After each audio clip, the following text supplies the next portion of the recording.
Welcome to Real Talk. My name is Omaley B. I am a singer, saxophonist, R&B artist.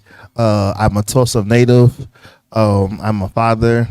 I currently sit on the board at the church studios, and I'm a Tulsa music ambassador. And I'll be your host for this afternoon. I want to jump right into what Real Talk is, and we'll get started there. Real Talk, Voicing the Margins is a series of curated live conversations on issues and topics of critical importance to marginalized communities, including but not limited to people of color, LGBTQIA plus, and economically disadvantaged citizens. Providing a voice and platform for often voiceless people is at the heart of the series. Real Talk Voicing the Margins is a partnership with Pursuit Films, OK Humanities, and Tri-City Collective. Let's give them a round of applause.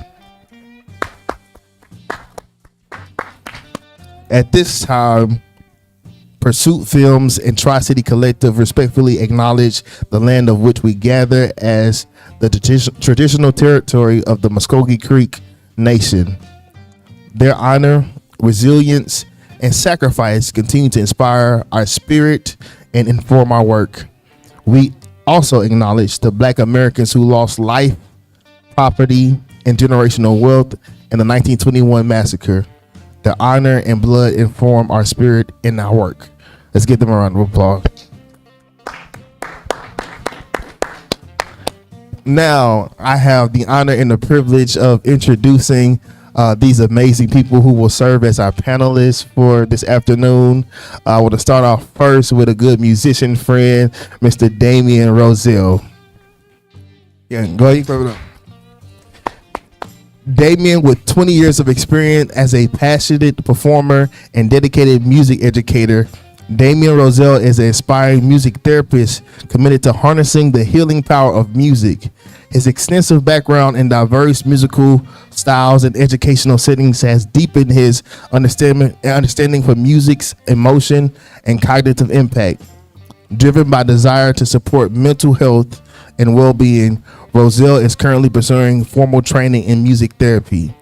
Combining performance artistry with therapeutic techniques, he aims to create meaningful connections and promote healing through personalized music experience, empowering individuals to express, cope, and to thrive. Let's give Damian Roselle a round of applause.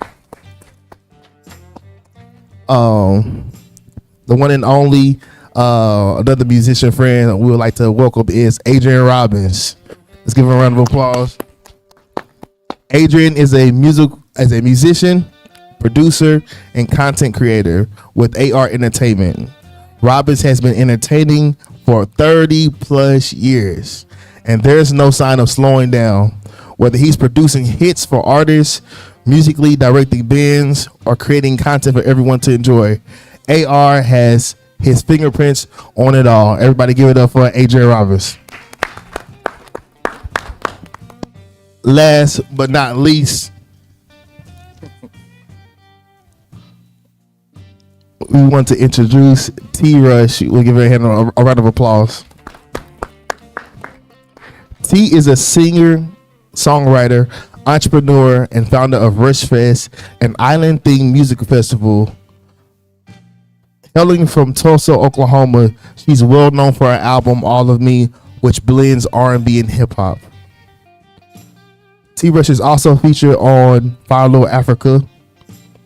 In addition to T Rush is connected to the Tea Party and My Tea Lounge. Her father, blues musician Charles Rushin, influenced her pursuit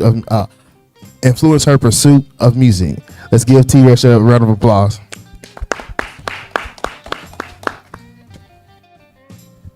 All right. Now, so want to make sure that the audience is tuned in on what the conversation will be tonight. I want to make sure that I read this and make sure that we are on the same page. The melodies that once filled the halls of Greenwood's historic schools are at risk. Join a powerful panel of Tulsa music leaders for a crucial conversation on why reinvesting in music education is essential for the healing and future of this vital community. curated and hosted by Omaley B, a celebrated artist whose sound embodies the spirit of Black Wall Street. The discussion will feature insights from lead scholar Dr. Brandy Wells, alongside Damien Roselle, a music educator with a vision of music's therapeutic potential, T. Rush, a Tulsa-born artist and entrepreneur whose musical journey inspires, and Adrian Robbins, an influential producer dedicated to cultivating local talent. Discover how supporting our young musicians can unlock creativity, build resilience, and contribute to the ongoing revitalization of Greenwood and the broader city of Tulsa. This crucial conversation will underscore why Tulsa Public Schools must urgently reinvest in music education to foster healing, cultivate resilience, and empower the next generation within Greenwood and across the district. Your voice matters. Be a part of the change. All right. Y'all ready for the conversation? All right. I'll make the noise if you're ready. All right, to the panelists, please keep responses concise yet meaningful in order to maintain the flow in the schedule of the 5-way dialogue. Are y'all ready? Yeah. Are you ready? Cool. Round one, this is a question for everyone. So if you feel led to answer, go ahead. To begin, could you share a brief personal story, experience, or specific example that illustrates why you feel so strongly about the issues we're discussing today and what drives your broader work in this field? Well, I'm a Chicago native, and when I was growing up, we had a lot of programming that I was able to take advantage of growing up. Shout out to Merit Music Program in Chicago. Shout out to the All City Band. And then shout out to the churches that I attended that kind of nurtured your musical things. And so moving to Tulsa, my motto has always been, if you don't see an opportunity, create one. So that's what we've been doing for the last 15 years, is kind of creating opportunities. But I would like to say that my interest is in putting them on both sides of the tracks, these opportunities, so to speak. It's a lot of things that's here in the musical landscape, but a lot of times people on the north side of the tracks don't find themselves in those rooms, in those programs, and so I'm interested in making a level playing ground. So that's good. Yeah, I'm not sure what happened to it in the first place, because people put their money towards, what they could make happen is why I can see it. So when it kind of fell off, some of the musical programs concern me, because as a musician myself, we talk about it all the time when we play. Like, who's next up? Who's playing music other than rapping or just singing or whatever? Where are the musicians at? So that was a concern of mine, because we're really trying to see what that next generation is. Now, the crazy thing about it, when you do see them, we see it, with the content we see today. The children that do play are amazing. They pick up stuff like that took us years to try to figure out, and they just do it effortlessly. And it's like, what? So it's in them. But we got to create those opportunities once again. And, the funding is there, I think. It's just like we got to place importance in those areas, especially for the youth of today, other than video games and all that good stuff. Hello. All right. For me, it's really shifting the mindset, because there is a underlying tone of disbelief that things can change.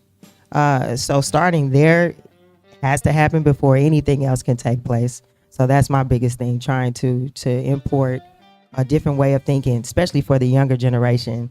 Us as older adults, hoping that we're not steering them away or giving them a statistic or a way of thinking that they can't, even though, like you said, nowadays it's just like they're going out and they're doing it. Now in Tulsa, there may be a difference in that, but I'm hoping that the youth can kind of just be the difference. Wanting to start in the household, wanting to start with the older generation, but as many people as I can talk to myself and just kind of say, regardless of what has happened, what can we do today in order to make that change is my biggest thing, because funding and all of those things, we can work towards that. But if our mindset is still stuck on a certain way of doing things or thinking that we can't accomplish certain things, kind of puts a hold on all of it. So I also need to give a shout out to Cordero Booker School of Music. It's one thing to talk about it, he's actually doing it. So I volunteer with him, you know, over the years, and I'm proud of him. And so we have this conversation. You got to mention him because he's actually doing it, brick and mortar doing it. So, real. Okay. Could you please provide a bit more detail about the specific nature of your work or your direct involvement with juvenile justice and or mental health concerns within the correctional system? This could include the types of roles you've held, the populations you work with, or any particular projects or initiatives you've been a part of. Okay. I mean, that's a lot, but I'll do it again. Could you please provide a bit more detail about the specific nature of your work or your direct involvement with juvenile justice or mental health concerns within the correctional system?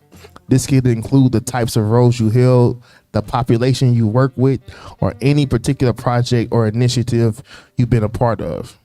are you able to speak as well? Yeah, but I'm gonna keep it on y'all. Well, I mean, most recently, and it wasn't really juvenile based. My first situation came with working with you, as a matter of fact, Omaley. Oh, so really? we'll put you in, and that's when we pulled up to the correctional facility. Oh, yeah. The prison facility, and played for them. Yeah. Now, they might not have been juveniles, but it was some young men off in there. There was. And so that was really my first experience from that perspective. Mm-hmm. Now, I've worked with youth and things in the school system before, in the studio and all of that good stuff. Not really too many at-risk situations, but that was my first situation. It was an amazing experience, and they was grateful, and the gratitude was there. And the amazing thing about it, they ran a lot of the AV stuff. I mean, like whether it was sound, setting up staging, and all of that backline, they did it all. And just that was an amazing experience, and really my first in all of my years of doing music. So That's dope. That's dope. And with working, when we went to the correctional facility, as far as going in there, like, what was your mindset? Did you have any expectations when we went in there? You know, like how do you think that maybe music could have influenced them or not influenced them to actually be in that position? I had zero expectations when I went off in there, but my approach to music has always been what it's been since a child, and that's just like making people smile, making people feel good, forget about your worries just for a moment. If it's just for a moment, that's what I'm there to do. Make you smile, feel good, cash your cares elsewhere. We're gonna have a good time for this moment, and that was my approach. Yeah. It's dope. man, that question took me back to when I was still in Chicago. I went to the Cook County Jail, which is like the biggest jail that I've ever seen in my life, right? So talk about walking in there, it's so physically imposing. You like, dang, this is the county. Like, okay, and I'm coming in as a gospel rapper. Oh, wow. Well, shout out to Tri-Stone Full Gospel Baptist Church. And so they made that opportunity available. And like, people in Tulsa don't even know that I got bars for days and days and days and days. And days. But I do. But anyway, so so I went in there, man, and it was like, you got to get screened and before you even get there, and then you go through the metal detectors and all of that stuff. But once you get in there in front of those brothers, it's like, man, because I'm like, okay, this is a captive audience. Anyway, but they was like, they was riveted, you know what I mean? Like, they was really into it. And Really, so yeah. my gospel rap message, you can imagine what it was, but turns out years later, some of them guys, after they got free, came to the church. Okay. One of my guys is, became friends.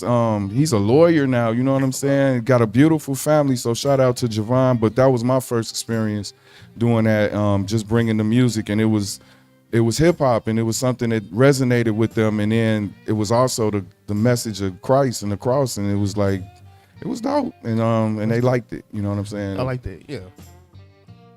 So I personally haven't had a chance to do anything within the jail system or anything like that yet. So hopefully next year I'll get to travel with you all to do that. But music is a universal language. It's healing. And we're people. There are people just like us. Of course, we just a bad attitude away or something. You know, like anything today. You know what I mean? Can cause us to have to go in that way, which we hope not. But having the opportunity to do music within those facilities, it's healing, and there's so many people that connect to music, and there's so many the connections that can happen, I believe, within mates that can just like come together on a song. I'm sure, not for sure, but if you're looking on TV, maybe a person will start a song and somebody will sing it. They probably got a whole choir going in there we never even know about, you know, just from a song, or a chance that they get to listen to something on TV, and it sparks an interest just from music. So music can bring a lot of healing, and I wish there was something that they could do within the youth and within the older generation where they had an opportunity to play music when they get out, you know, the outdoors times and workout times. Like, instruments matter, music matters, and that could be a whole change of someone's heart altogether. I don't know if that's a thing, but if the system cared enough to know, like, these type of things, even in the school system, make a difference for your kids to learn or want to learn, or people to want to be different or to want to love, music is like the core of that. So, yeah. I want to just add on to it before we go to our next question is that when we went to the correctional facilities, the healing was so much a part of that correctional facility. The first year I went down there by myself, and to see the reaction from the inmates that were in there, you know, it changed my life. I thought they had nothing to give. I thought they had nothing to offer, and I wasn't, you know, getting paid really per se to do that. And so, but the impact of me meeting them, and I said, man, I have to take other men down there to actually see, like, yo, how music in that prison facility was inspiring me, changing me. And we went there, and we had to go through the protectors and the we call that the metal protectors and all those. And when we got to the stage, it was like they had musical equipment all ran by the inmates, right? Which gives them purpose and meaning, things to do. And they knew what they were talking about. Give me reverb here. Give me the stage monitors. Yo, mic the drums. I mean, they had purpose in what they were doing. You know, and when they got out, they could actually have a job in audio engineering. Like, they were very precise, very knowledgeable about what they were doing.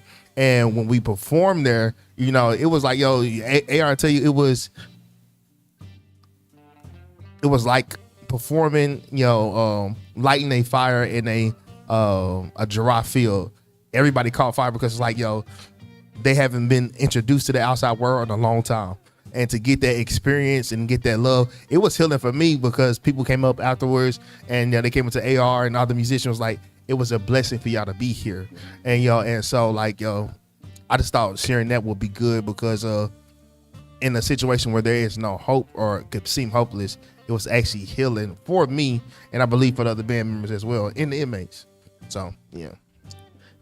All right, so yeah, Rush kind of got off the hook because the question also talked about mental health, and I know that that's big in some of the things you're doing. So, can you tell us a little bit before we move on about the how you, because you have a whole nonprofit, and I'm a board member. So, can you tell us a little bit? Go ahead, DA. About that. Yeah.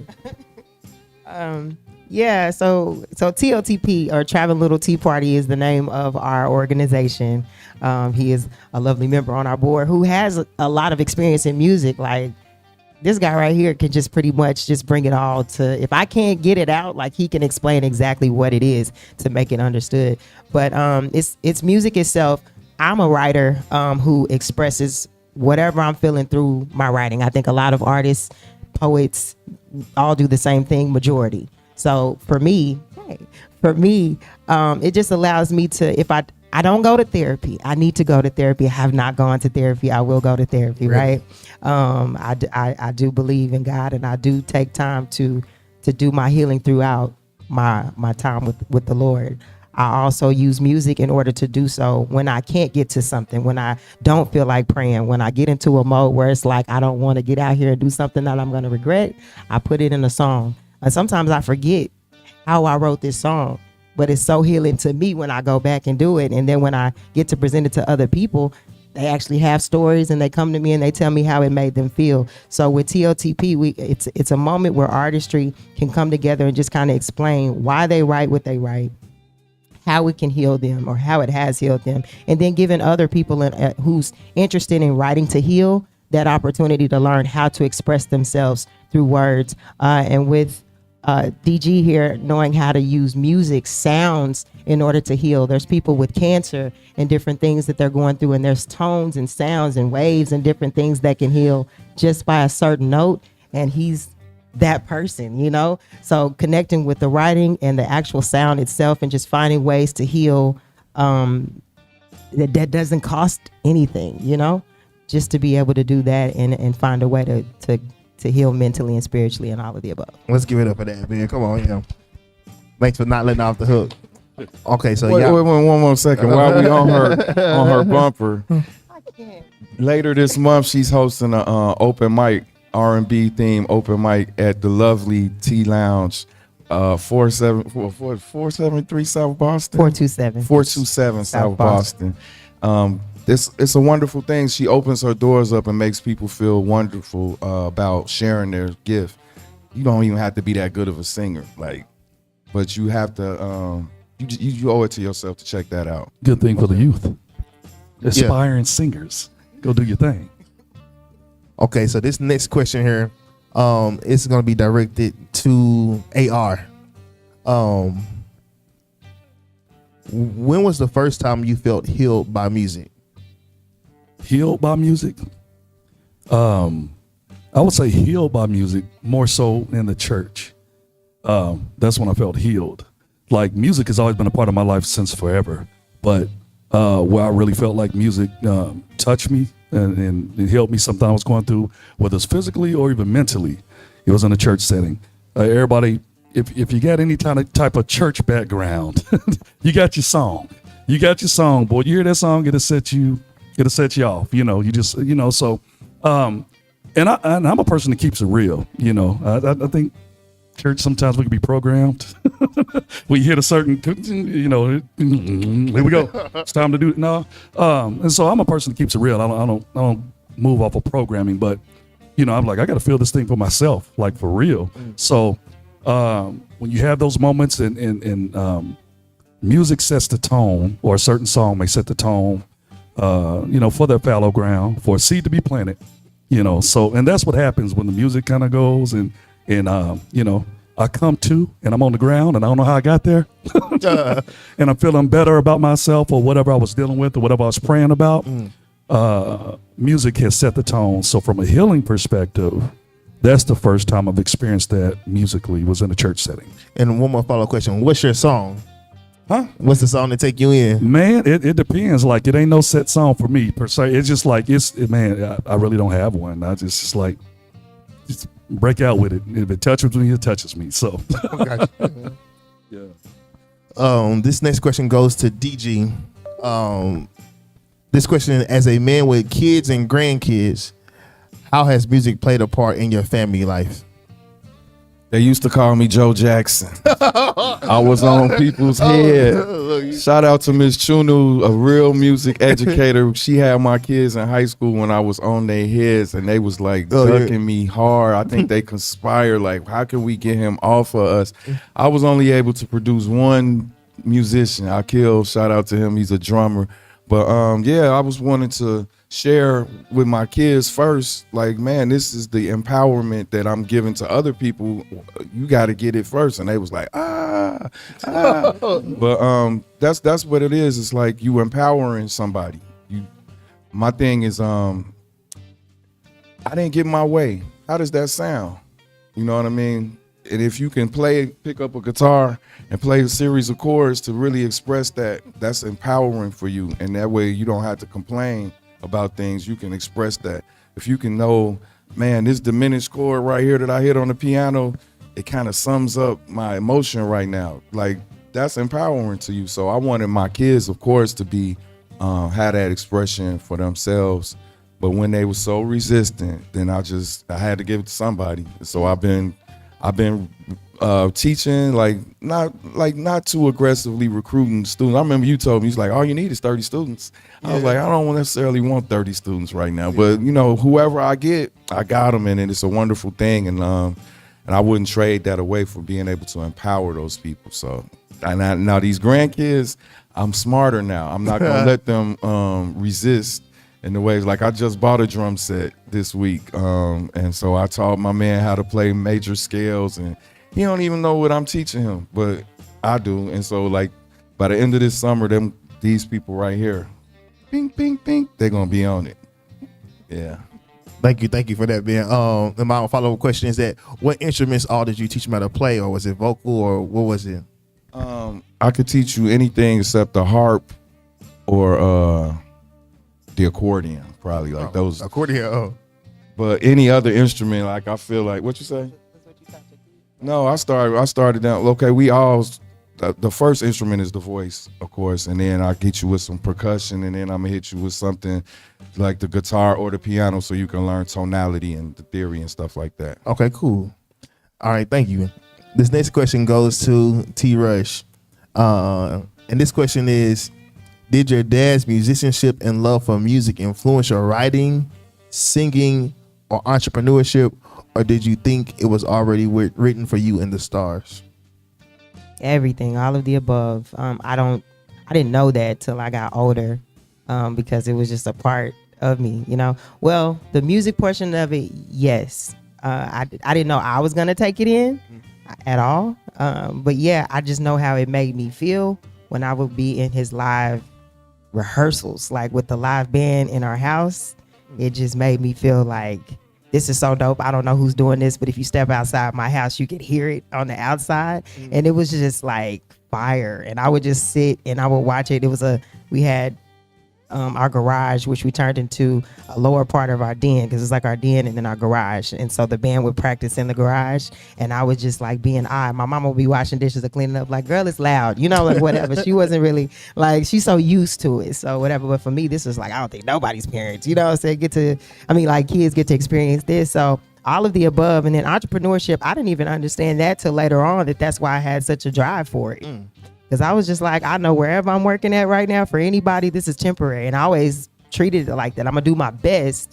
And I was always great at every job I worked at. But I was like, people who took it to heart and was going hard, and people that was like stepping over people or trying to do too much to get to the next level. I was like, y'all really got to do this forever. I'm not doing this forever. No disrespect to people, because we need people that want to work. You know, you need that. But for me, I was just like, I'm going to do what I need to do. And it seemed like things came easy because I wasn't trying so hard. It just came. And I just, I deeply just was like, I'm going to do this, and then I'm going to move on to where I ain't got to clock in for somebody else. Like this was just the thing. And later on, I was like, my mother never worked for anyone when I was born, She started a daycare because she didn't want to put me with anyone else. She wanted to watch me herself. So she went full on with a daycare. Of course, they had jobs prior to me. And then my dad went, as far as I can know, he had a air conditioner business. He was a photographer. He also, did music. He had several different things that he did, and we didn't want for anything. So that I knew of. They made it look good, if that makes sense. So yeah, it just encouraged me afterwards, and I said, that's why I want to do this, because that's what I know. So yeah. I had a couple of follow-up questions for you. What was your dad's name? His name was Charles Russian legally, but he was known as Tulsa's own Bo Diddley. Tulsa's own Bo Diddley, okay. Yeah. And then what genre did he play? Blues. Is it a certain genre within blues? No, blues. And then what genre is coming back around now? It's blues, and I'm ready for it. You hear me? So it's like country, great. I mean, they got the Southern soul. Yes, it's like, come on, because when I tell you I'm about to do this blues, I'm about to do this blues. For sure. Like, it's happening. Yeah. Okay, so this question is for everyone. So either you can take, nobody's here shot now. We even broke the ice a little bit. So this is for everybody, all right? How did you get started doing music? Who inspired you? It could be someone famous or someone close, like family or friend.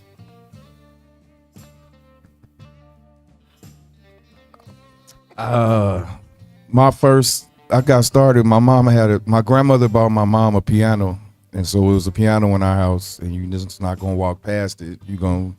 And so then my mom, she was like, "Oh, you're interested in that?" And so she taught me. And then I got hard. My hands, I don't know, it just got hard. Yeah. And I was like, let me play the guitar. So they got me guitar lessons. Then that got hard.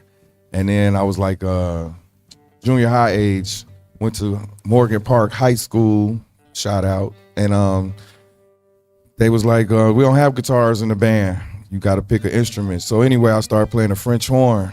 And that wasn't hard, so I started playing the brass instruments, and it just seemed like it was the right thing to do. Nobody had to inspire me. I was on it.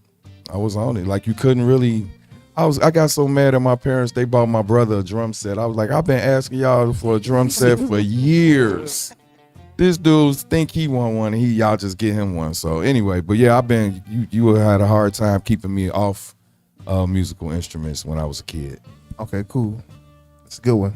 Adrian? Yeah, well, I probably started in the music field, like, not in the field, but messing with music around 2 years old. Oh, wow. Knew how to use my dad's 8-track. It's funny. We did a little clip of my content creation, kind of based off of that, but he used to have an 8-track player, record player, all of that. I was 2 years old. Knew how to get to whatever radio station I wanted to listen to. I used to get my hands popped at first because I thought I was just playing with stuff, but it wouldn't stop me. I turning on the music, and I'm setting up pots and pans. So I'm setting up my little drums, and I'm just playing to the music and I'm singing. And he's like, "Okay, well you know how to work it for real. Just don't scratch my records. Don't don't do none of that." So grew into that, and I always was secretly performing or whatever in the mirror, performing. It just in me, And then first performance was when I was 10. In Muskogee, Oklahoma, they had something called the Michael Jackson Breakdance Contest.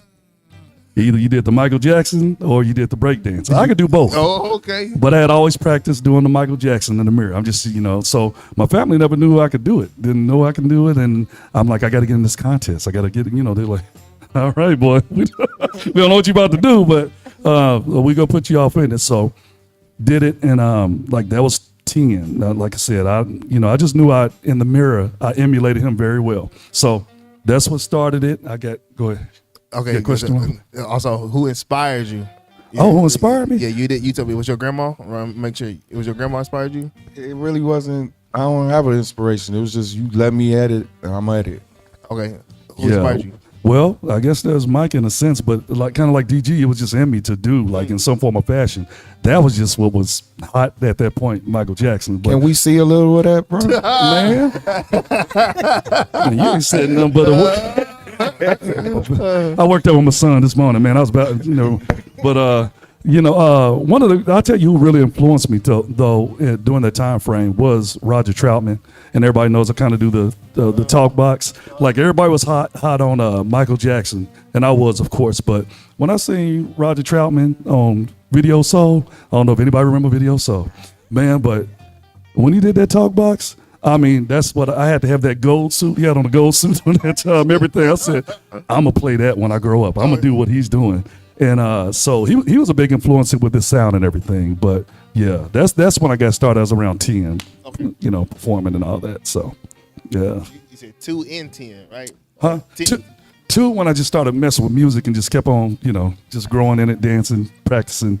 10 was my first performance ever, and then I've been performing ever since. So, wow. Yeah. You're great. My influence was my daddy, like straight up. That's my father. I can connect with everybody's story pretty much. Well, I don't know. My mother bought me instruments when I was younger, so I remember having this little, and I'm literally just thinking about this just now, but I had this little small pink keyboard. So I used to have that, and I would play on that. But like, of course, when I got older, my fingers was too big to play. It didn't grow with me. But I had that, and my uncle bought me a flute, and I used to play a little flute. I used to try to play the flute, and then they used to have the kids. Is it the xylophone? No. What is what's the instrument that Booker be playing all the time with the Keytar. The keytar. Sorry. So I had a keytar. My keytar was fire because I didn't really have to do too much. I could program it and it made it look like I knew how to do all this stuff. But I played that keytar to death. But I used to ask my dad when I saw him rehearsing and playing stuff at home, I used to be like, well, can you teach me how to play guitar? Can you teach me how to play piano and drums and all this? I literally play every instrument. I really thought I was going to play keys a lot, but he definitely Joe Jacksoned me. Oh, wow. So if I said I wanted to learn it, he was definitely like, if you going to learn it, if I'm going to teach you, you going to learn it. And it was like, ruler out, bow, that's wrong. You know, like I was just like, I don't know if I want to do this. I don't know if this is my calling, Lord. But yeah, so I would still try, you know, because I enjoyed it. But the discipline, I was fearful, you know, like in that I'm just like, oh, like I didn't want to mess up, you know. But I am thankful today of that. But if I got an itch to like slide out, I would stop, and he would let me, because it's like, I'm not gonna waste my time if you're not gonna want to do it. But I did get piano lessons later on. Oh, that's good. Okay, yeah. Look, that leads us segue to our next question. Okay, yeah. This is for everyone as well, and also grab the mic as you have, you know, and say exactly what you want to say. How important is support during the journey? And have you always been supported by family, friends, or teachers? Man, I had to get good and grown before I looked out and didn't see somebody supporting me in the audience. Wow. I mean, as a kid, first of all, you can't drive, so you got to have a ride, and they just gonna stay and support you. But yeah, it's something that you can't almost take for granted. You know what I mean? Like, you always gonna look out and see somebody that's supporting you. I mean, even people that don't know you, like, they supporting you, and it's just an exchange to the audience. But it's important. But then again, it's not that important. You know what I'm saying? Because if you don't have an audience, you still gonna go hard. If you don't know anybody out there, you still gonna do your best. But I don't know. I'm answering on both sides. Like, it's important because, especially when you're a young person, it's important. Because you get over that stage fright or whatever fear when you look out and see people just warmly smiling at you that care about you. Like, okay, it's cool. But then when you get in other situations and you don't have that, you still got to go forth. So I don't know. It's something that you can't really depend on, but when you have it, it's tremendous. Gotcha. I've always had support. I've been blessed to have support since the jump. Like, shout out to my pops, John Robbins. Rest in peace to my mother, Sharon Gray. They've always supported family. They've always supported me, whether it's investing into what I was doing, buying me keyboards or drums, whatever the case might have been, or just coming out. My pops, for sure, he used to manage me when I was younger, you know, in the teenage years, and take me and our little group, our little rap group, around to different shows, or whether it's financially, just, you know, whether it's studio or whatever, just investing. They always invested in us. And I've been married 27 plus years. So my wife has shown up an investor when it's time to get keyboards, and can we put this in the budget? Yeah. Now you got children and all that stuff you got to think about and all that. But yeah, I've always been blessed to have a strong support system through my whole journey. And so that's key, man. And would you say that has been a component to keep you going in music? It's helpful. I think music is just within me. I would have found a way, some way, and that's not to be dismissive, but that has helped along the way. To have that support. Yeah, we got your back. We got you. And, you know, even if you need strong talks along the way, but it's in me regardless, but it helps immensely. So I know it's hard for some people that, you know, can't get what they need or feel like they got support. And that's from just having your back, financial perspective.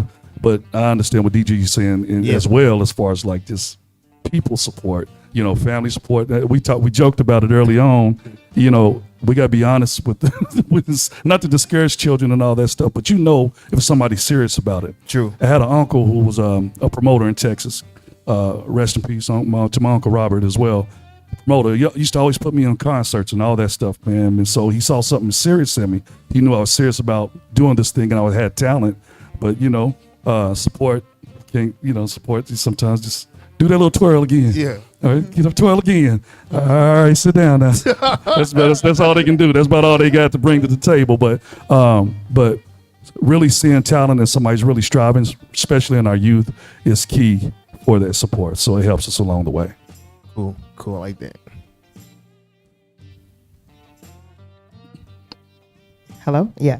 For me, I think I was too shy to shine. So I feel like if I did it, I would have had more support. But because I was so like just nervous and in my head so much, people didn't know that I could do anything, you know?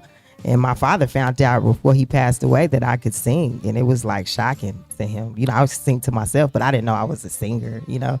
So when I stepped out, I got support, you know? So I can't, you know what I'm saying? I don't know, you know, if it would have not been as much support because I just didn't do it. School, not so much. Church, for sure. I did start getting comfortable in church when I went to like a holiness church where they were like singing. Because I went to a Baptist church that was like hymns, you know? So I was like, I didn't feel like, you know, I didn't know I could do that in like what they did in like the holiness churches where they sang. I was just like, oh, this is different and I like this, you know? So yeah, I could feel it. I was like, this is cool. And maybe that's because it connected me to my father with live music and it was like a thing. I don't know. But when I did step out and sing and gave myself an opportunity, they put me on, you know, praise and worship. Like I was singing. They would call me up to do a lot of the songs. And then when I stepped out, when I got older and was like, I'm going to try it, you know, give it the Yeti or whatever else, you know, music that I had just been sitting in my house writing, the response that I got was like, it's me. Like people support, like they will. It's just me being timid or being in my own way. But I feel like I would have gotten support in all the areas had I stepped out. I like that. I wanted to also say that because I actually agree with DG on this. I did get support. I got support, and I did not get support. So my dad, he did believe in me playing the saxophone, but when it came to as far as like showing up to the school events and stuff like that, performing, like when you seeing like I'm actually good at this, but there's nobody in the audience who I know. And so it's like, yo, I end up being able to play, and it carried me to when like I'm in college and stuff they're playing. I'm not used to seeing family. Now by the time I actually start getting the audience, now I'm already on Omaley B, so it don't matter if you hear or not. It's just as the performance. But as for like, you know, kids and stuff like that, I don't care if it's a kid or my niece and nephew. If I see they need a support, because I needed that during that time, I'm gonna be like, hey, you know what I mean? If you got a little bit of talent, I'm gonna hype you up. You know what I mean? But I think that like as far as like supporting, as far as like, yo, in the incubator stage of you becoming the musician and artist that you're gonna be, you know, it's important to have, you know, that support from your family or your friends, because it's a boost of confidence when you on stage perform. You know what I'm saying? Like you could be shaking, nervous, and you can hear your mom be like, come on, baby. You like, you know, yo, there's a little something, yo. But I had got the unhealthy part of it. I got used to not seeing family. So like for me, I was like, I wouldn't tell them I had a performance coming up. Why not you perform? I already got 100 people coming. Yeah. You know what I mean? Like, yo, so like, but when I start seeing people who are familiar to me, who bring me peace on stage, I'm like, yo, let them backstage. You know, so like, yo, I just wanted to make sure that, yo, we hit on how important support is between. I mean, family. It's another way that I got supported. I thought about this as y'all was talking. My parents never made me feel funny for practicing in the house. Oh, that's dope. Yeah, mine either. Because I wasn't always good. That's how you get good, is practicing. And so they got to tolerate that. And so when he's talked about his wife, I have an ex-wife. Hey, look, I didn't feel comfortable practicing at home. She was like, you know what I'm saying? So that lack of support, you know, it made, when he talked about his supportive wife, I was like, oh, that must be nice, you know. But anyway, shout out to my ex. We made it. We made it. Pushing the greatness. Okay. Very crazy. Okay. That's funny. All right. This is for everybody. Oh no, I want to do specific questions real quick.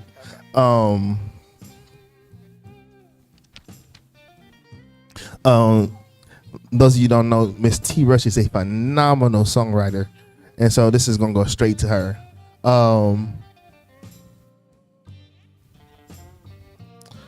Where do you see music going now that AI can write songs? I mean, we still need us, regardless of the fact. Like, we still need us. I know some people are intimidated by it, but I'm going to figure it out and work it for my benefit, because we do get writer's block. It happens. So, hey, help me out. Don't take over, but help me out. You know, I'm not going to run from it, but I don't think it's going to, like, take over to where I feel like I can't. We're still needed because I don't know if AI can touch your soul. You know what I'm come saying? on. Like I still feel like our voices is that healing. So yeah, I'm not intimidated by it at all. Let's figure it out. Okay, cool. This one is to DG. Yeah, I'm gonna make sure that this is a deep question, and I specifically asked you this question. In music, there are terms like off key, off rhythm, or discord, which really just means there's dysfunction in amongst the music being played. In real life, in the community here in Tulsa, how do you think we can bring musicians and artists back to into unity?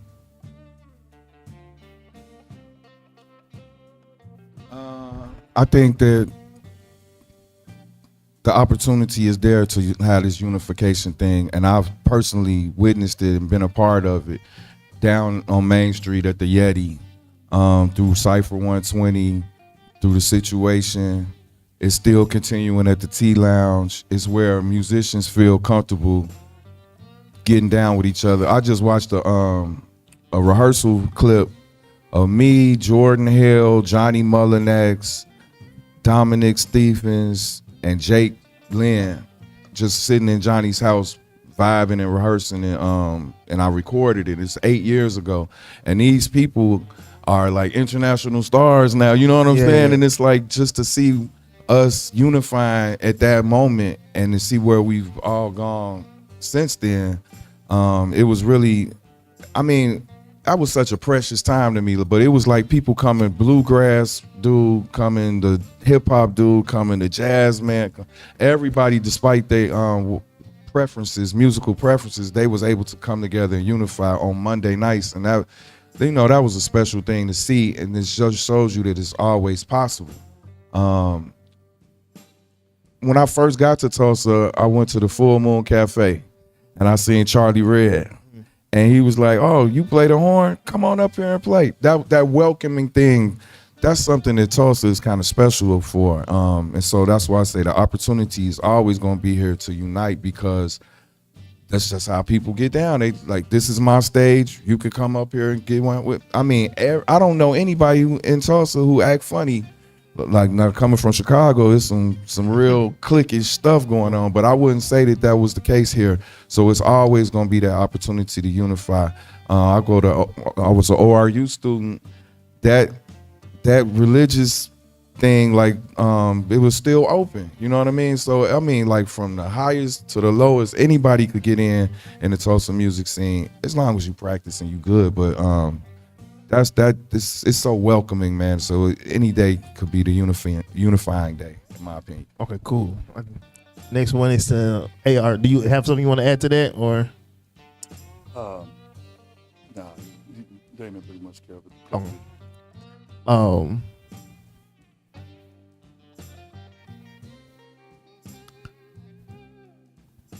Can Tulsa support a full-time musician? Why or why not? A full-time musician, strictly off of music.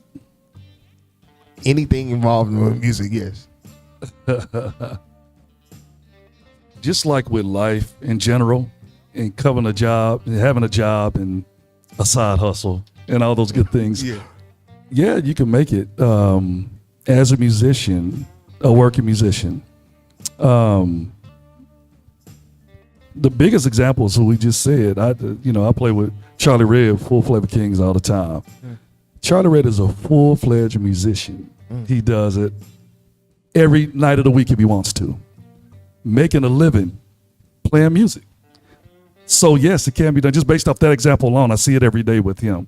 So yes, it can be done short and sweet. Yeah, a person like myself, I add to it because I consider myself a full-time musician. However, I have side hustles and other skill sets that I'm always gonna, indulge in to make some extra income. Okay. Period. Is there anything you want to add to that? Go ahead, dog. I mean, I think you can. It's a lot of work. Me personally, I'm gonna keep my business, and I'm gonna go ahead and do, because it's just a lot. I mean, if that's your calling and that's what you're supposed to do, of course, I believe you can. I think you need to move around. I think you need to travel. I think you need to do other things. Specifically just in Tulsa, yeah, you just gonna work day and night. Personally, that's how I feel. So if you're okay with that, cool. But if you want to say, hey, let me do not as many gigs and perfect yourself with your band to where you can get your asking price, so you don't have to like nickel and dime your way through trying to get there because your local, pay is not that. I feel like I would sharpen my craft to kind of go out and then come back, you know what I mean, or whatever, and then hopefully I can just not have to do this every day. I could just get that good lump sum and be okay with it. But there's some people that's okay with doing that. So. Okay, this was not in the questions, but I want to ask this randomly. So what is a good amount for a living musician, a working musician in Tulsa, Oklahoma, where you can have a nice sustainable life doing music full time, whether it's playing in the church, playing in the clubs? They sound like they don't go together, but it does. I mean, it happens every Sunday and Saturday. So what is a reasonable amount for Tulsa musicians to make, an artist to make, so they could be the standard? So what are some numbers that you think will be feasible for a musician? I don't think there's exact numbers. It depends on your bills. It depends on what stuff costs in your life, your children, if you have them, and all of that, your living expenses. So when you add that up, I mean, if it makes sense for you, it does. If you got a little extra change to put in your savings account, great. If you don't, then that might not be it. I was playing 7 nights a week, like you say, of Charlie Red, but I wasn't the front man. It wasn't coming to hear Damien Roselle. I was begging somebody, hey, let me play on your gig. But I was out there every night, and I didn't have no job. I was like, I'm gonna do this full time. Cool. If you get a good church behind you, like you can put that in your wallet. Like seriously, a Levite is a paid position. So in my opinion, you trained and you skilled enough to really add to the worship experience, then you probably going to be compensated, and that can really float half of the thing right there.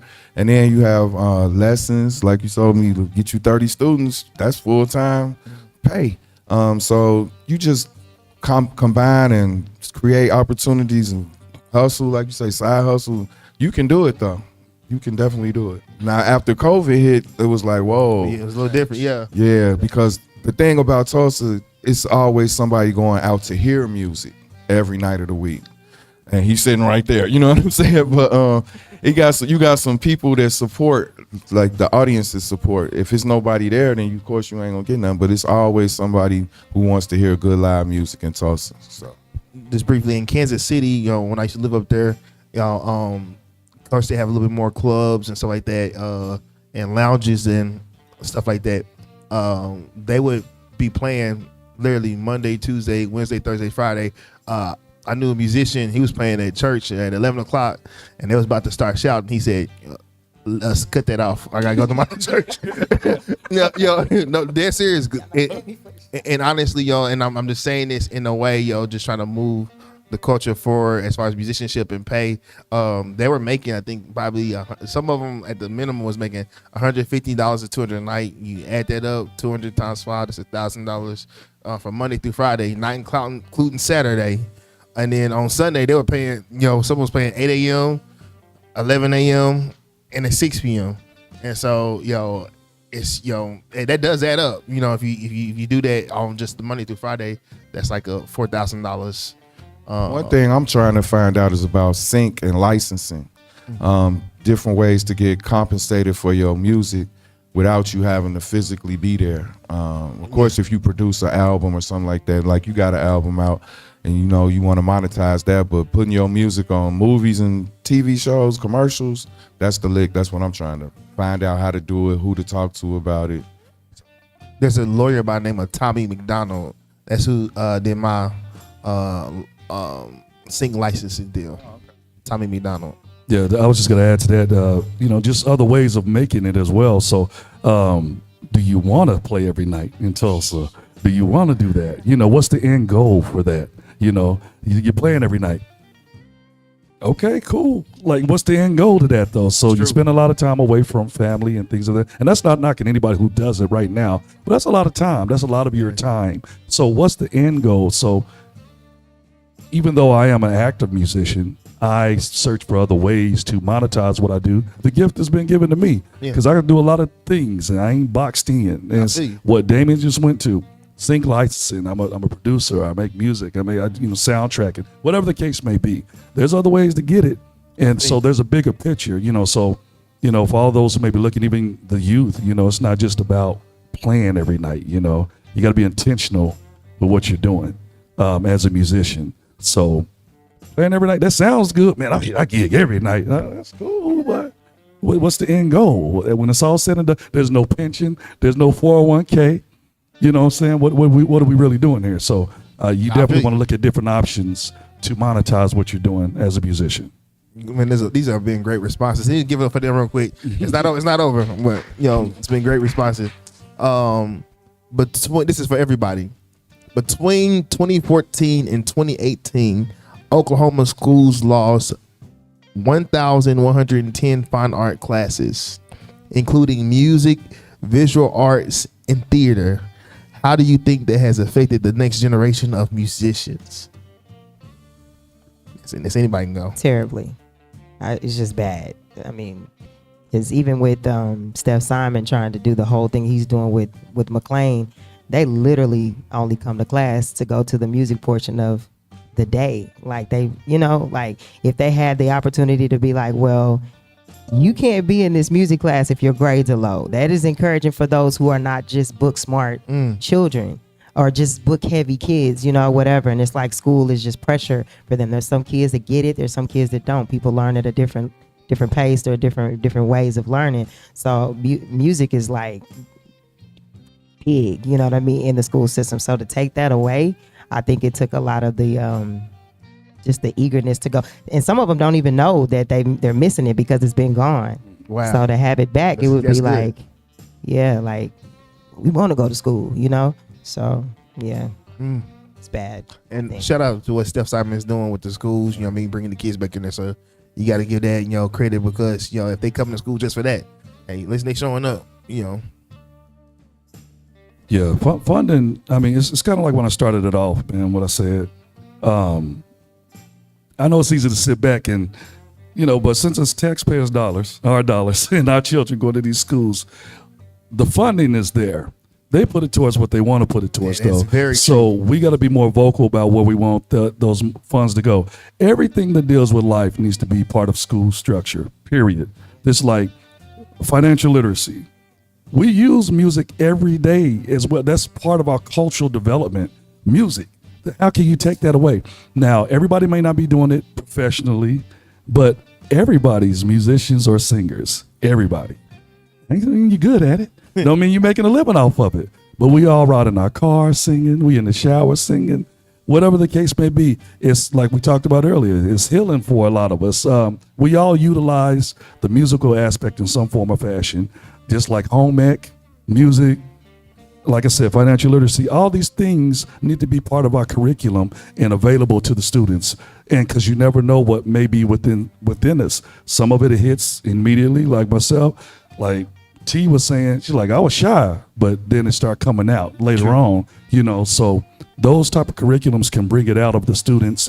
And it's just, maybe if we modify it, we got to modify it. I know okay, we got to learn the basics and all that stuff. And I'm not just saying just cater to like, producing beats and we all in the hip hop field now, dude. There's different ways to do it, but we can modify it, but it needs to be part of it and it needs to be funded correctly. And we just got to be vocal about it. Like, man, like the children need this. And, it's because it's part of life. It's something we're going to always utilize, music, whether we're singing it, whether we're performing it, whether we're going to concerts and joining together, the universal language, music. We're going to come together in some form or fashion. It's part of our everyday living. It needs to be there, period. It's very true. I think that if you take it out of the schools, it's going to Booker School of Music will pop up. Fiery Brothers on Sheridan, they always been there. Out by my house, Oklahoma School of Music. I mean, the demand is going to be there. if the demand is there. Like, okay, if you took it out of the schools and the parents let you get away with that, that means the demand must have been low. And then so I don't know if it's a bad thing, because if you got a mediocre music program in the school, maybe it ain't really being effective. That's how they was able to take it out. But I feel like the excellence will find a way to surface. Like, even when it says it's 1,100 fine arts classes, that's meaning music, visual arts, and theater. Like, it wasn't just music, it's arts. And so I became a teacher in 2018 at Tulsa Legacy Charter School. This is the first, this is my first year teaching, but since kids, when I grew up, we've been learning music since first grade elementary with the recorders. These kids did not know the treble clef, they did not know the bass clef, they did not know harmony, they did not know melody. So it was a spark for them to get that back in. I had to go back from the beginning, and they got back excited about music and all this stuff like that. But I was because it was 2014, 2018. I was the first, not the first. I was in the wave of the kids not having the effects of them not having it, and how the kids would show out in class. Like, it was, they were trying to refocus their energy somewhere else. And for the fact is that it was business structure. They wasn't used to that, so it was hard for them. This one girl, God bless her heart, is one of my favorite students. We had to do a music class of a treble class and like that, and the girl stayed in there an hour after the class was over. And when I looked at the paper, she put 1, 2, 3, 4, 5 on the lines, but the deal is that she got it at the end of the year, but she had no idea what it feels like to actually play instruments, to actually learn this stuff and be on one accord with her other students. It's something when you're about to perform or sing and you get up on that stage and y'all in sync, y'all together, y'all learn this together, and we better show our parents this. It does something for you. Your parents feel proud. So it also affects the parents as and what I saw is that when the shows start coming back to the schools and the singers start coming back to the schools, it was like the parents felt proud of their kids. The kids felt proud that their parents was there. There was a event for them to actually show up to, and so I just think that removing 1,100 classes of fine arts is that you also remove away from them to express themselves. Because also with T, you're more than just a musician. She actually is a phenomenal drawer, an artist as well. So Do stuff, Okay. I didn't know that. Okay. We're coming up on our last question. I had so much more, but we've been having good conversations, man. So this is my last question for y'all, and I hope that you guys can speak from, like I've been doing, speak from the heart, and bless us with what you feel. In the year 2050, what would you hope the legacy of the Tulsa music scene, community, and professionalism looks like? 25 years from now. 25 years from now. I like the concept of Sankofa, looking back to see where you're going forward. Muskogee got one of the most rich musical legacies, for a town that small. Like, if you look at it per capita, per 1,000 people, I think Muskogee is the most talented place on earth. One of them, if you just to answer your question, I would like to see more attention on the history, the legacy that's behind us, and then also what's going on currently and to the future. So I would like to see in 2050 Oklahoma black music, like they got the Pop Museum on Main Street. I want to see something like that for the black people, or not just the black people of color, I guess, or maybe just included in the Pop Museum. But whatever, we need to have that history documented, curated, presented. It's a treasure. I can't tell you how many people I done met from Muskogee alone. It's just world-class musicians. And so if we could get them, her dad, these stories, they used to do that at the Jazz Hall of Fame. So maybe that's what I'm missing, that like a museum experience, but with music. So I would hope for something like that to be it. That's dope. That's dope. Yeah, shout out to Muskogee. That's my birthplace. Yeah, I agree. So almost but two things Damien said that I agree with. Muskogee, of course. No, and then the OK Jazz Hall of Fame, the way it used to be. Contributions of all the people, of the Omaley's, the T, the DGs, on the wall, this is their contribution to music. It's 2050. So it's things of the past. It's going to be whatever's going on is going on at that point in time. But this was their contribution. This was their sound. And they made an impact in Tulsa, Oklahoma on the youth. And maybe the youth now can look back, hey, I was checking them out when I was, yay high, and they influenced me. And so they're doing their thing, whatever the music scene looks like at that point in time, that it's just recognized and our contributions are recognized. Not that we're doing it for anything, but just the efforts that's been put forth and our contribution, because y'all done some great work. I've done great work with, artists as well, production wise. And I would like to see that recognized at that point in time. And then they're just carrying on the legacy on whatever music look like at 2050.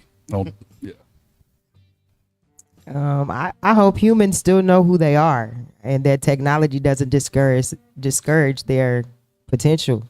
Like, just to know that they are still who they are. I mean, I know that it will be a bigger thing. It already is big with tech and AI and all those things, to where we just start feeling like, we can't, they ain't even gonna pay us no attention, because why would you do this when you got that? So I just pray that we just, we still know who we are, and we still thrive within our human selves outside of technology. Yeah. That's good. Good. Everybody, we can give it up for our panelists. Yeah. Great. I want to thank our question from the audience, if you are ready for that. Yeah, I'm grateful for this discussion. I've learned so much. I'm not a musician, but I love music, and I feel like I know you guys. T, you did say something in response to a question when O asked about your influences, and you listed your father and a few other influences, but you said school, not so much. Can you all tell me if you had all the resources in the world, what would a K through 12 music curriculum look like that would put out the next generation of who's up next? I wanted to say this earlier too. I feel like if what the curriculum itself would look like, I would have to dive into. But I feel like if music was treated like sports, people wouldn't feel so forced into just that. Because if you notice, you have people that do sports because it's like, we know that's going to get the check, we know that's going to get the to the next step, and then you find out that they are a singer, they are a rapper, and that's really what they want to do. I feel like if that just had more attention, the curriculum itself, just, of course, getting together with people who are like-minded and just seeing like how you can incorporate that in making the child feel like you can succeed in this, and not just like it's something to do. Like you said, it may be a weakness in there, never even looking at that. There are people who care, but maybe it's just not enough. But they care about sports. They're going to push you through sports. Sometimes you don't even have to do the work, as long as you can shoot the ball or whatever else, or, so figuring that out. I dream about that. Like, I would have 5 kids, one on bass, piano, drums, guitar, vocals. They rotate. They start at kindergarten, they stay in that same group till they get to 12th grade, but they've mastered those 5 instruments. Then they can also branch out and play some brass or strings or whatever, but you cover that rhythm section, you got a life skill that you can get paid off of, you can express yourself, you can be a songwriter, but that's what I see it as. It has to be. Yeah, it's very important. It was it helped me enhance what was in me to do, because all through elementary, I was in choir, things of that nature and all that. My son is still in choir, so it's still paying dividends today for schools that have that in the curriculum as youth. So that was within me. So then I moved on to band. I'm in band, so, and play sports as well though. So I'm in pads, taking off my top pads, and I'm still in the percussion, doing halftime, and then get back on the field. Yeah, all of those things. So it helped enhance me, what was within me, to what I'm doing today. So it's very important still paying dividends. Like I said, my son's in choir, he does stuff there. So if they can keep that in schools, well, like I said, the funding has to be, it's there, ain't no has to be there. It's there. We need to allot it towards the fine arts. That's good. If anybody in the audience have a question, please feel free to ask any one of us the questions. He's gonna bring the mic around. Yeah, go ahead. I have a question for T. You told us to get ready for the blues because it's coming. So what are you going to do? Are we getting an album? Is there going to be an open mic night? Like, what are we doing? I would love to do that. I think I'm going to, for one, this is what I've been trying to do, and I'm a little discouraged, but it's not going to stop anything. My dad has music somewhere. One of his sisters, all of his sisters passed away. His last sister passed away in January, and I did not get that conversation or to find where his tapes are, but I definitely wanted to put his voice with something that I create. So right now I'm going to T-Rush a lot of cover songs that are already blues songs and then come out with my own music. It may be an EP, you know, but for the most part, that will definitely be incorporated in my performances. Period. But I'm working on something, you know. Yeah. Thank you. Good question. Hey y'all, great job, great panel today. I'm so grateful to see all of you all in the same room. A couple of months ago, I attended an event called Backing Black Belonging, and T-Resh was in that, at that event. It was held at the Steinway, Steinway store. And it was a mixture of different genres of music. Could you tell us a little bit more about that and when that next event will happen? Because it was, man, I'm going to write about it on my Facebook page. I am, but it was just it was a great expression of music, and it was a great time. You sang beautifully. And can you just tell us a little bit more about that and how we can attend events like that? Yeah. So I was asked to be a part of it. I didn't know how big it was, and it's actually traveled all around. So the gentleman who put that together is a part of Tulsa Remote. So that is his event, and he is an opera singer. So to combine who I am as an artist with opera, and then they actually sang with me, I was just like, how am I gonna compliment that? But they made me feel really comfortable. So and I'll have to give his information. But he actually travels all. I think he may have lived in LA but he's known there for doing just that. He brings creatives together and creates these beautiful sessions and invites people out, and it's just colorful and beautiful. And I just got asked to be a part. So it's just, I wish we could we can do something like that, but you have to have the heart and mind to do so. And that's just in him to do that. So yeah, that was beautiful. Thank you for that. I also want to shout out Miss Chuna for being a phenomenal pianist, a musician, and a singer and choir director.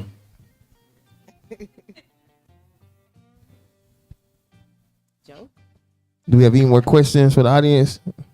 For your dad? I have one more question. Adrian, you talked about how you're concerned about who's up next. Who is up next in Tulsa? Are there any next generation artists that we should be looking out for? I hate naming names, so I'm not. But there's been a few that's been doing their thing. I'm hoping that my son and them take up the mantle. Both my sons are still interested in music, as dad is, and in production and all of that stuff. But I hope there's many more like them. But just in the field, musically, I mean, I see singers in some D'Angelo, keyboard player. Yeah. What's his name? Ain't his name D'Angelo? Wooten, I think is his last name. Anyway, he played for Nicole. I'm not good. Oh, you don't live here no more? Oh. The bass guitar player who was Mr. Hornet, Byron Crenshaw. Mm-hmm. Cold. Yeah. But he moved too. Wow. So it's like it might be the thing where you're not really established unless you leave. Like, the Bible say a prophet gets no love at home. Like, if you're a good musician, maybe if I'm a good musician, I'm not staying here. Right. That's crazy, but that seemed to be the reality. But they are coming up. I can see them, but they gone so quick. Yeah. Well, the door is open too, by the way, though, for musicians like myself and just like hey, here's band life. This is what band life is like a little bit. Come and tag along. More Charlie owed me $5 after this, but like Charlie, he's good about, hey, come on, hop on stage with us. So just get this experience real quick. So we're open. We're not like, oh well, we can't have this great divide either, of old heads and young people or whatever. Because we for you. I'm rooting for you. I want to see it happen. It is a concern of mine though, because I think part of that is part of what's been taken out of the school systems. People just not interested in. You could do things electronically and things of that nature. And so it's like to actually pick up an instrument is rare. But I'm telling you, when you see it, like you're speaking about these people, the younger cats are amazing when they went to do it. O'Malley's church. I was like, all the musicians at his church are young, except for him. He's an old man. Oh yeah. But that was it was notable. Like, man, that guy on bass, he can't be 25 years. You know what I mean? Like, Yeah, Greg. what? Greg. He's only 23. Yeah, so I think that the young musicians can find opportunities in church. Charlie Red got to open. I mean, he really is nice like that. Like he's gonna joke you and clown you too. But that's part of it. But we talked about this on the radio program. Earl Clark with the Spectrum Band, he used to make opportunity. He brought me and Avery like, y'all come on to my next gig, and so I think that as the older working musicians reach out more, then we could start to see them pop up. I love that. Okay, I want to thank all of our panelists for joining us today in this important conversation, and also the appreciation for the folks that make the Real Talk possible. Tri-City Collective, Pursuit Films, and OK Humanities. Thank you all that joined us today, live and in person. Join us again next month. Real Talk is live every third Saturday. See you next month. Thank you. Give these people a round of applause.